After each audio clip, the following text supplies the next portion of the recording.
Bonjour, nous sommes à Vannes avec Alexandre Seu, président directeur général de la société Temo. Bonjour Alexandre. Bonjour. Nous sommes à bord d'une petite annexe Highfield 2,90 m avec le nouveau Temo 1000. Alexandre, l'aventure Temo a commencé en 2018.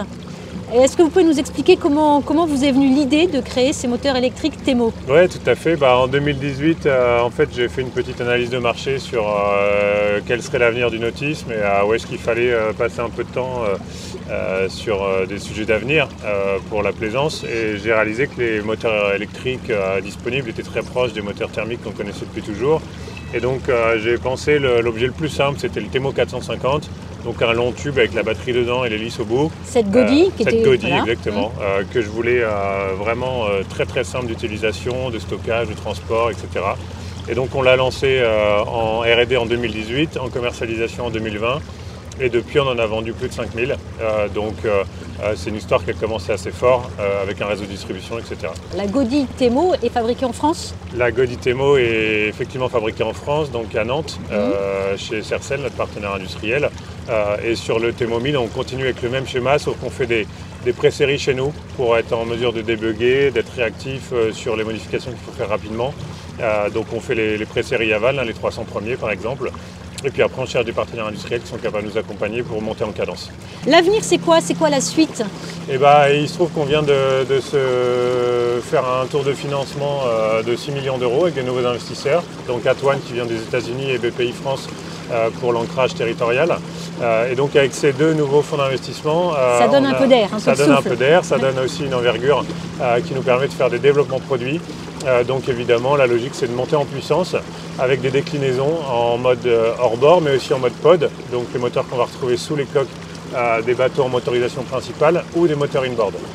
Et donc aujourd'hui, on va se focaliser sur du 3 kW, du 5 kW, du 10 kW pour électrifier des bateaux toujours plus nombreux sur le territoire français puis à l'international.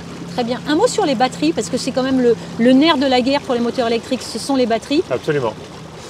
Les batteries, c'est des batteries qui sont faites en France. Donc déjà, en termes de sécurité, on fait ce qu'il y a de mieux. Et en termes de qualité de cellule, on fait aussi ce qu'il y a de mieux pour garantir une longévité. Et après, on considère que les batteries vont être au cœur du système. C'est-à-dire que dans un bateau aujourd'hui, il n'y a pas que le moteur qui consomme, il y a d'autres consommateurs de bord et il faut que la batterie et l'énergie du bord soient gérées à l'échelle du bateau. Et donc on va s'attacher aussi à avoir une stratégie autour de ça pour que nos batteries et tout ce qu'on va développer autour de ça en termes d'intelligence, de connectivité, d'intelligence artificielle pour que le bateau soit toujours un petit peu mieux, soit non pas au service uniquement de la propulsion mais aussi de la recharge par panneaux solaires, de l'éolienne, de l'hydrolienne, des consommateurs du bord. On peut avoir des frigos, on peut avoir des GPS, des centrales de navigation, des autopilotes. Et tout ça doit fonctionner ensemble de manière très intelligente. Mais les batteries, vous continuez à les sous-traiter? Et les batteries, alors on sous-traite la partie core pack, ce qui est de la gestion de la cellule, des soudures, etc. Et par contre, après, il y a le casing qui est totalement adapté à ce qu'on fait. Ce que vous faites, d'accord. Et là, on a une touche de personnalisation qui est très forte. Et donc, on en fait une partie chez nous en termes de développement, en termes de prototypage, etc. Puis une partie en extérieur. Pour finir, combien de personnes travaillent aujourd'hui dans la société Temo? Alors on est 20 depuis le mois de février, avec un plan de croissance important, puisque comme on veut développer des nouvelles puissances et puis des nouvelles interfaces aussi entre la machine et l'utilisateur, on pense être une cinquantaine de personnes d'ici 2 ans. D'ici 2 ans, voilà. Très bien. Merci beaucoup Alexandre. Merci à vous.